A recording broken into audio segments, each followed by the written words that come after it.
జై శ్రీరామ్. శ్రీమాత్రే నమః. శ్రీ గురుభ్యో నమః.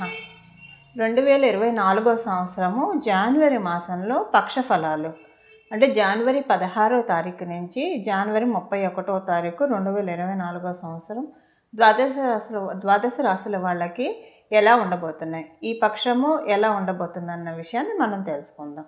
అయితే ఈ పక్ష ఫలాలు తెలుసుకోవడానికి ముందుగా ఈ పక్షంలో గోచారం గ్రహస్థితులు ఎలా ఉన్నాయన్న విషయాన్ని కూడా మనం ఒకసారి తెలుసుకున్నాం. ఎందుకంటే వార ఫలాలు కావచ్చు, మాస ఫలాలు కావచ్చు, సంవత్సర ఫలితాలు కావచ్చు, పక్ష ఫలితాలు కావచ్చు, ఇవన్నీ కూడా మనకి నవగ్రహాలు ఒక్కొక్క రాశిలో ఉంటూ ప్రసాదించే ఫలితాలే. కాబట్టి ఈ వారం నవగ్రహ దేవతలు ఏ ఏ రాశుల్లో ఉంటూ ద్వాదశ రాశుల వాళ్ళకి ఎలాంటి ఫలితాలను కలగజేస్తున్నారు అన్న విషయాన్ని మనం తెలుసుకున్నాం. ప్రథమంగా మేషరాశిలో గురు భగవానుడు సంచారం చేస్తూ ఉన్నాడు. మరి కన్యా రాశిలో కేతు భగవానుడు సంచారం జరుగుతూ ఉంది. వృశ్చిక రాశిలో శుక్ర భగవానుడు ఉన్నాడు.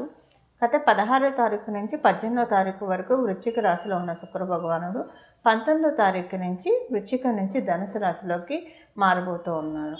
అలాగే ధనుసు రాశిలో కుజబుధుల సంచారం జరుగుతూ ఉంది. మకర రాశిలో సూర్యనారాయణమూర్తి రవి గ్రహం యొక్క సంచారం జరుగుతూ ఉంది. శనేశ్వరుడు కుంభరాశిలో సంచారం చేస్తూ ఉన్నాడు. రాహు భగవానుడు మీనరాశిలో సంచారం జరుగుతూ ఉంది. ఈ గోచర గ్రహస్థితుల రీత్యా ఈ పక్షంలో ద్వాదశ రాశుల వాళ్ళకి ఎలాంటి ఫలితాలు ఉన్నాయన్న విషయాన్ని మనం తెలుసుకుందాం. అయితే ఈ ఫలితాలు తెలుసుకోవడానికి ముందుగా ఈ పక్షంలో ఒక విశేష అంశం ఉంది. అదేంటో మనం మొదటగా తెలుసుకునే ప్రయత్నం చేద్దాం. ఆ విశేష అంశం ఏంటంటేనండి, అన్ని గ్రహాలు కూడా అంటే మనకున్న టోటల్ 9 ప్లానెట్స్ కదా, 9 గ్రహ దేవతలు. ఈ 9 గ్రహ దేవతల్లో 6 గ్రహ దేవతలు ఒకటే లైన్లో ఉన్నారు. ఆ లైన్ ఏంటో మనం చూద్దాం. ధనుసు రాశి మొదలుకొని మీనరాశి వరకు కూడా గ్రహాలు మొత్తం ఆకుపై ఉన్నాయి. అంటే ఇది ఒక రకంగా మనకి గ్రహమాలిక యోగంగా కూడా మనం వ్యవహరిస్తాం దీన్ని.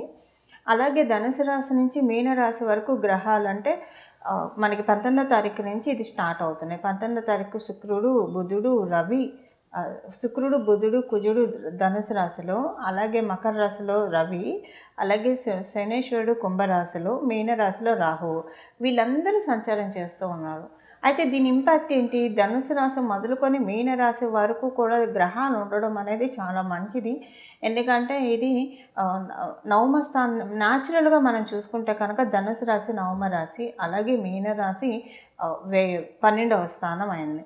సో నవమ రాశి నుంచి 12వ స్థానం వరకు గ్రహాలు ఉండడం వల్ల ఈ పక్షంలో అందరూ కూడా వాళ్ళ పనుల మీద బాగా ఫోకస్ చేసుకుంటారు.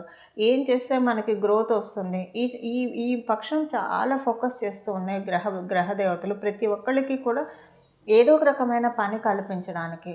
ఎందుకు పని అంటే, ఇప్పుడు ఏదో ఒకటి మనం చేయడం వల్లే మనకి కంఫర్ట్స్ వస్తాయి డే టు డే లైఫ్లో. అంటే మంచి ఇల్లు కావాలన్నా, మంచి బట్ట కావాలన్నా, బంగారం కొనుక్కోవాలన్నా, ప్రశాంతంగా తినాలన్నా, పడుకోవాలన్నా, వీటన్నిటికీ కూడా మనకి ఏదో ఒక పని చేయడం వల్లే కదా.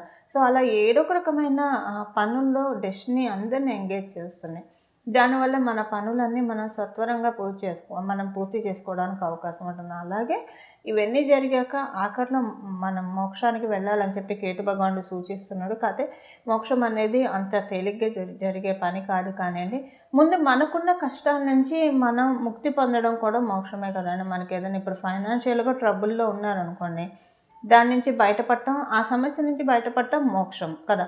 ఇలా మనకి ఏ సమస్య ఉంటే దాంట్లోంచి మనల్ని బయటపడేసే పనిలో గ్రహదేవతలు ధనుసు రాశి నుంచి మీనరాశి వరకు కూడా 19వ తారీఖు నుంచి 31వ తారీఖు వరకు సంచారం చేస్తూ ఉన్నారు.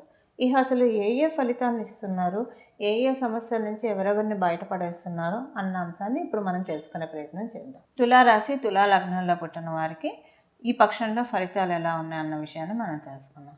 ఈ పక్షంలో తృతీయ స్థానం చాలా యాక్టివ్లో ఉంది. అందులో 19వ తారీఖు తర్వాత నుంచి ఇంకా యాక్టివ్లో ఉంది. ఎందుకంటే మీ రాష్ట్రాధిపతి అయిన శుక్ర భగవానుడు మీకు తృతీయ స్థానంలోనే సంచారం చేస్తూ ఉన్నాడు. అందువల్ల ఇంకా మీకు కొన్ని మంచి ఫలితాలు కూడా ఈ పక్షంలో చోటు చేసుకోబోతున్నాయి. అవేంటో మనం తెలుసుకుందాము.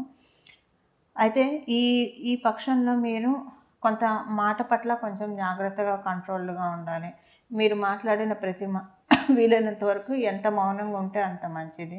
ఎందుకంటే మీరు మాట్లాడే మాటలు అవతల వాళ్ళకి ఆహ్, ఒక తప్పుగా తీసుకోవచ్చు. మీరు సరదాగా అన్నా సరే దాన్ని అవతల వాళ్ళు తప్పుగా తీసుకునే అవకాశం ఉంది కాబట్టి కొంచెం జాగ్రత్తగా ఆచితూచి మాట్లాడడం. దానివల్ల మీకు కొంచెం కర్మదోషం పెరిగే అవకాశం కూడా ఉంది. ఒకళ్ళని బాధపెట్టడం అంటే అది డెఫినెట్‌గా కర్మదోషం రూపంలో బాధపెట్టిన వాళ్ళకి రివర్ట్ బ్యాక్ అవుతుంది కాబట్టి, ఈ విషయంలో కొంచెం జాగ్రత్తగా ఉండాలి. కొంచెం ఆచితూచి కమ్యూనికేషన్ విషయంలో కొంచెం ఆచితూచి వ్యవహరించాల్సిన అవసరం ఈ పక్షంలో తులారాశి మరియు తులా లగ్నంలో పుట్టిన వాళ్ళందరికీ కూడా ఉంది.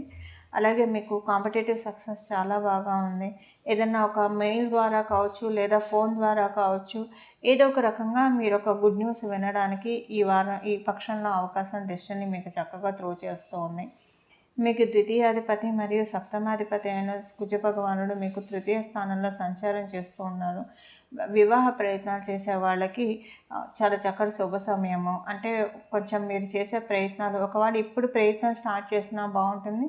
లేదా ప్రయత్నం స్టార్ట్ చేయాలనుకున్న వాళ్ళకి కూడా చక్కటి మ్యాచ్ మేకింగ్‌కి అవకాశం చాలా బాగా ఉంది ఈ వారం. అలాగే మీకు నవమాధిపతి మరియు వ్యయాధిపతి అయిన బుధ భగవానుడు మీకు తృతీయ స్థానంలో సంచారం చేస్తూ ఉన్నాడు. ఏదైనా పుణ్యక్షేత్రాలకు అనుకోకుండా వెళ్తారు. దాని ద్వారా డబ్బు ఖర్చు అవుతుంది. అనుకోకుండా వెళ్ళే పుణ్యక్షేత్రాలు మీకు డెఫినెట్‌గా ఒక్కొక్క స్థలంలో ఒక్కొక్క ఎనర్జీ ఉంటుంది. సో, ఇప్పుడు ఈ పక్షంలో మీరు చేసే ప్రయత్నము, మీరు చేసే ప్రయాణము అది ఏ పుణ్యక్షేత్రం అయినా సరే చాలా మంచి ఎనర్జీస్‌ని మూట కట్టుకొని మీరు ఇంటికొస్తారు. అంటే దానివల్ల ఏంటంటే కొన్ని మంచి చేంజెస్ మీరు చూడటానికి అవకాశం ఉంటుంది. బట్ డెఫినెట్‌గా ఇది అన్‌ప్లాన్డ్ ట్రిప్పే ఉంటుంది. ఒకవేళ ఆల్రెడీ మీరు ఈ వీడియో చూసేప్పటికి ఏమన్నా ప్లాన్ చేసుకొని ఉన్నా సరే ఈ పక్షంలో అది కూడా మీకు వర్తిస్తుందనే చెప్పాలి. ఏదెలా ఉన్నా సరే తులారాశి, తులా లగ్నం వాళ్ళకి మాట విషయంలో కొంచెం జాగ్రత్తగా ఉంటే మిగతా విషయాలంతా బాగా ఉన్నట్లే మనం తెలుసుకోవాలి. చూశారు కదండి మీ రాశి మీ లగ్నంలో పుట్టిన వాళ్ళకి ఈ పక్షంలో వచ్చే ఫలితాలు. అయితే మనం పరిహారం తెలుసుకోవడానికి ప్రయత్నిద్దాం. ద్వాదశ రాశుల వాళ్ళందరికీ కూడా ఒకటే పరిహారం ఉంది ఈ పక్షంలో. అదేంటో మనం తెలుసుకుందాం. అసలు ఈ పరిహారము చెప్పడానికి కారణం ఏంటో కూడా నేను మీకు ఇప్పుడు చెప్తాను. శుక్ర భగవానుడు 19వ తారీఖు నుంచి ధనుసు రాశిలో ప్రవేశిస్తూ ఉన్నాడు. మరియు ఈ పక్షమంతా 31వ తారీఖు వరకు కూడా మనకి ధనుసు రాశిలోనే ఆయన ఉంటాడు. అయితే శుక్ర భగవానుడు ఈయన గురువే, దైత్య గురువు. అలాగే గురు భగవానుడు కూడా దేవతల గురువు. దేవతల గురువు రాశి అయిన ధనుసు రాశిలోకి శుక్ర భగవానుడు వస్తున్నాడు. సో దీనివల్ల ఏంటంటే ఈ వారం ఈ పక్షంలో ఒక ప్రాక్టికల్ రెమెడీ ఏంటంటేనండి, మీ ఇంట్లోని ఆడవాళ్ళ గురించి కావచ్చు, లేదా మీకు తెలిసిన సర్కిల్లో ఆడవాళ్ళతోటి కావచ్చు, లేదా మీ బయట సర్కిల్లో ఉన్న ఆడవాళ్ళు ఎవరైనా సరే వాళ్ళతోటి ప్రత్యక్షంగా, పరోక్షంగా చాలా మర్యాదపూర్వకంగా ఒకవేళ మీరు ఆడవాళ్ళు అయినా సరే మీ తోటి ఆడవాళ్ళతోటి చాలా మర్యాదపూర్వకంగా వ్యవహరించాల్సి ఉంటుంది. ఎందుకంటే ధనుసు రాశిలో శుక్ర భగవానుడి సంచారము మన ఫేట్‌ని డిసైడ్ చేస్తుంది. సంవత్సరంలో ఒక్కసారి ధనుసు రాశిలోకి శుక్ర భగవానుడు రావడం అన్నది జరుగుతూ ఉంటుంది. అక్కడ కుజ బుధులు ఇద్దరూ కూడా ఈ రాశిలో ఉన్నారు. సంవత్సరంలో మనకి ఒక్కసారి శుక్ర భగవానుడు ఈ రాశిలో వస్తూ సంవత్సరం మొత్తం మన ఫైనాన్సెస్ కావచ్చు, మన హ్యాపీనెస్ కావచ్చు, మనకి ఇల్లు, వాహనము లేదా భూమి ఈ సౌఖ్యాన్ని మనకి డిసైడ్ చేస్తారు. ఒకవేళ ఎవరైనా ఆడవాళ్ళ గురించి ఎవరైనా మీతోటి వచ్చి తప్పుగా మాట్లాడినా, లేదా మీ మీ మీ ముందు వాళ్ళని విమర్శించినా, లేదా ఎగతాళి చేసినా, ఎద్దేవా చేసినా అస్సలు ఎంటర్టైన్ చేయకండి.